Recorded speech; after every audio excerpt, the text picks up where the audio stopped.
Namreč predlagatelj resnično ob vseh teh pripombah, ki jih prejema iz dneva v dan, vztraja na stališču, da izenačuje istospolno partnersko skupnost z družino.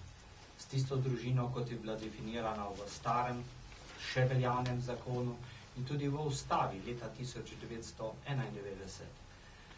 In nikoli ni bila ta definicija družine pod vprašajem. Družina je skupnost moža in žene, to se pravi očeta in matere, ki uživa taka družina posebno družbeno varstvo zaradi otrok.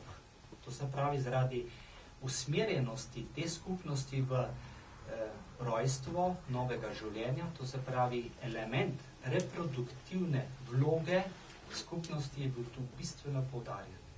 Seveda, če predlagatelj hoče izenačiti to skupnost z istospolno partnersko skupnostjo, ki nima te reproduktivne usmerjenosti, vemo, da ne, potem mora družini odvzeti to vrednoto.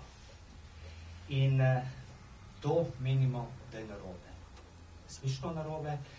In zaradi tega menimo, da gre za tako temeljit, tako radikalen poseg v razpoloženje in v vsakodnevno življenje ljudi, mnogo bolj kot recimo kakšen zakon o elektronski komunikaciji ali recimo zakon o upravnem postopku. Gre za zakon, ki posega neposredno v intimno življenje družin in ljudi. In zaradi tega menimo, da je nemogoče sprejemati tak zakon brez širokega družbenega konsenza.